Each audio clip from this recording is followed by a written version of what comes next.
We're rolling. Gotta get to Mayo for my procedure. Say hello, Jack. Hello, Jack. How are you today? Finer than frogs here. That's pretty fine. You be fine.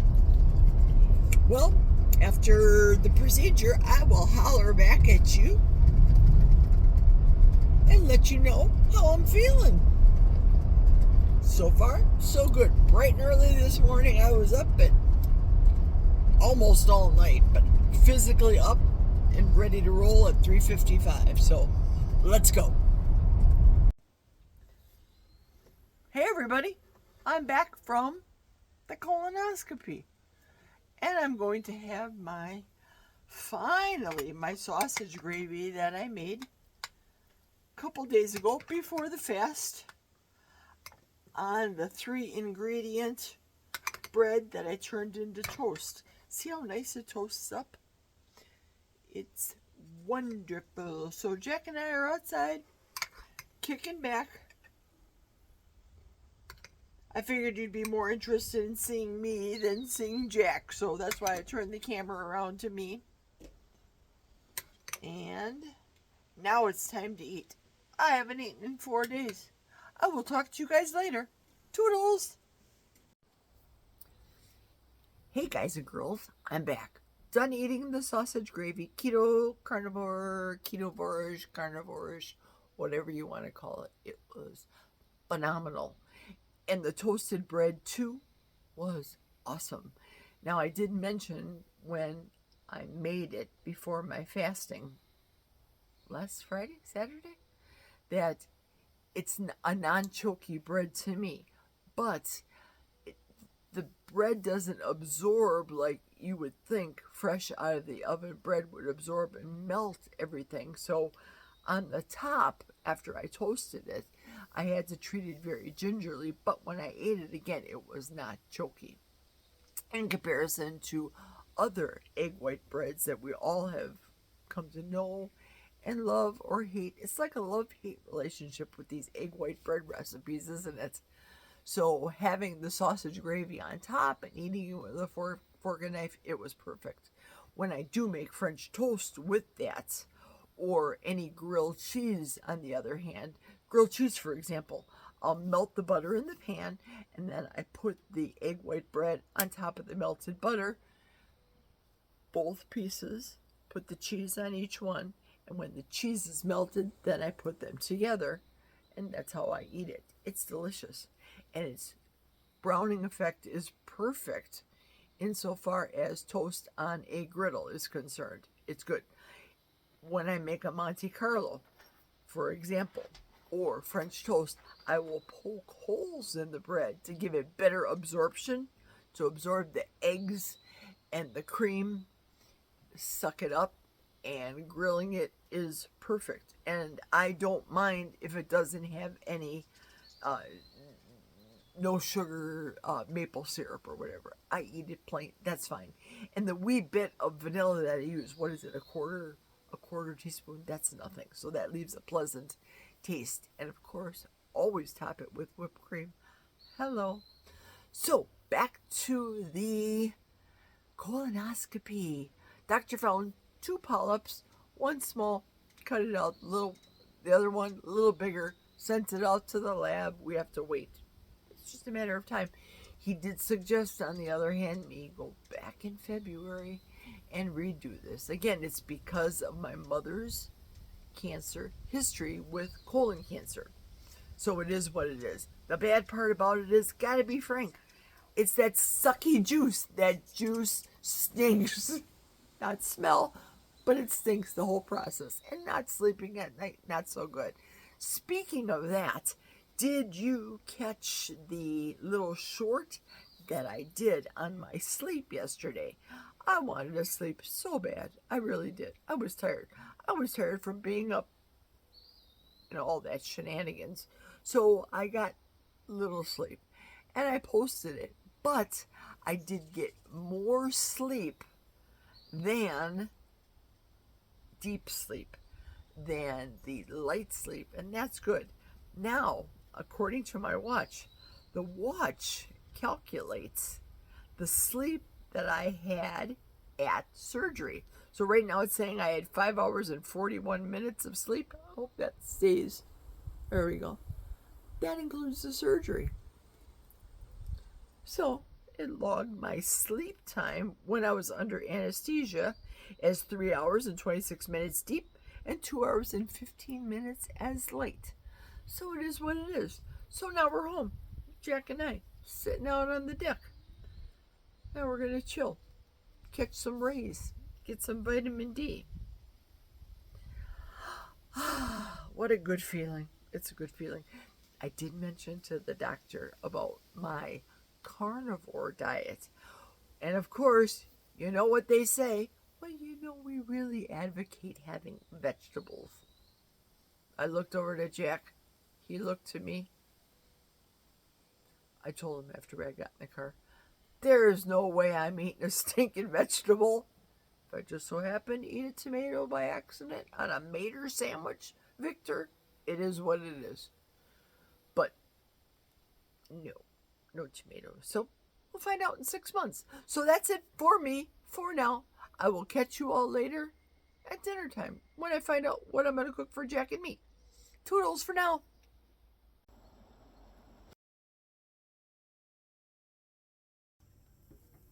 Hey everybody. The sun down is happening today at 8:16. There was a time not that long ago that sunset would happen at 9:03. Just saying. Well, we're done eating.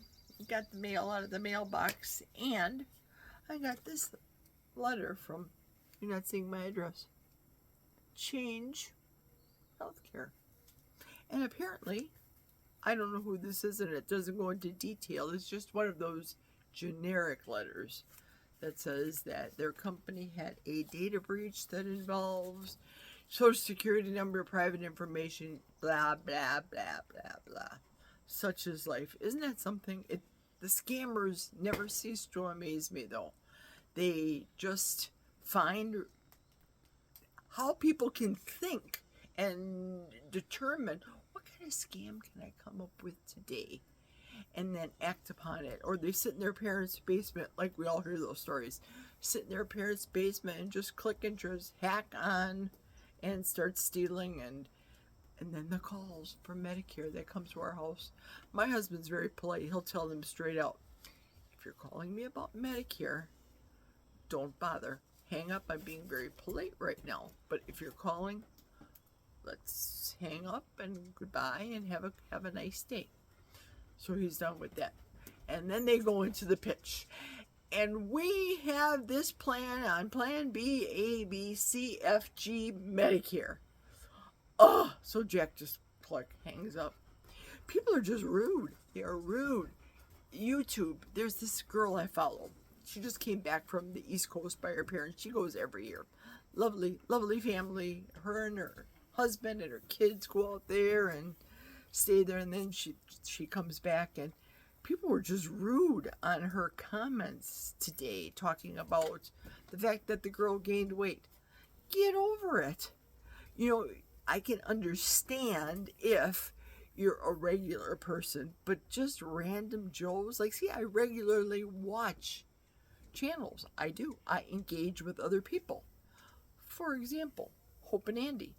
I engage with them on their keto channel and their adventures of Hope and Andy. I do. I like them. And I think it helps the algorithm.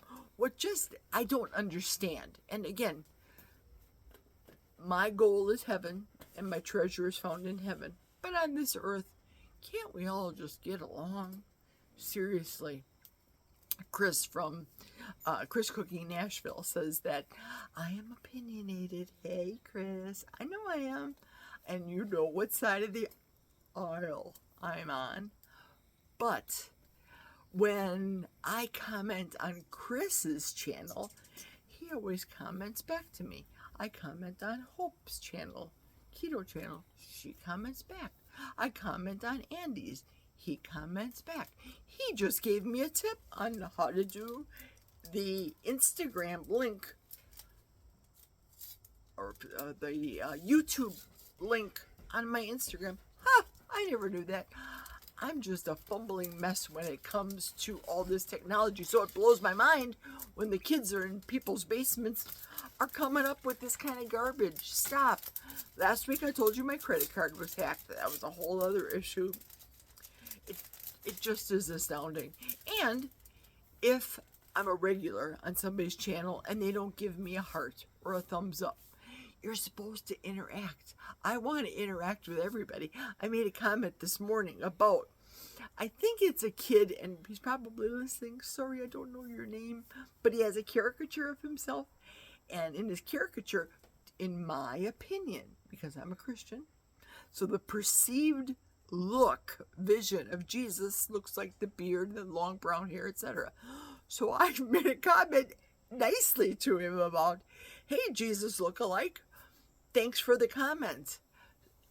So I think he's trying to sell me how to do my YouTubes, but you gotta understand, us people that were born in the 60s, we're cheap. Our parents grew up in the Depression, so we follow suit accordingly. Now, I'm not afraid to drop a couple bucks. Ask my husband, right there. Oh, yeah. See? Listen to him. I can spend some serious money, but I just love this YouTube. YouTube keeps me away from Amazon. It keeps me out of the stores. And that's a beautiful thing. It's entertaining. I enjoy my people. Maria, Debbie, my regulars on my channel, adore them. Hope, hey y'all. I love them. And I love it when they all comment. And I love to comment on the few YouTubers that I like to follow myself. But I digress. So you saw my dinner. No big deal. Burgers. Me and the dog. I made 4. She had 2. I had 2. Cooked them in the air fryer. I was bouncing something off of Jack because I want to put him in more videos. He's more mature than me. How's that, honey? Oh, that was nice. More mature. He's more mature than me. So he has a whole lot more stories being a former Teamster, a truck driver, owning the family business, etc., etc. And so do I. Did you guys know I retired as a realtor? I was a realtor in southeastern Wisconsin. Bet you didn't. Did you also know that I worked for Walmart? Yeah, I did. That's another story. Ooh, I got stories. I could tell you guys a story a day, and you'd be at the edge of your seat listening to the story. But I think Jack tells better stories. I do. So what I plan on doing is maybe once a day. I'm not sure what day we're going to do this yet, where we're going to sit and tell stories. I know I promised you guys our love story, how we met, and that's a fun story. So I'm hoping we'll do that on Sunday. You think so, Jack? Do it on Sunday? Sure. So, yeah. Maybe we'll have Fun Day Sunday. I don't know. We'll come up with something. I'm trying to get my granddaughter to watch Grandpa on the YouTube video where he was doing his exercise. You can lead a horse to water. Come on, family. Family. Am I right? So that's it for us. We're going to close out. Say goodbye, Jack. Goodbye, Jack. Say goodbye, Ladybug. Woof, woof. There you go. There you have it. Good night, everybody. Have a lovely evening. See you tomorrow. Cheers.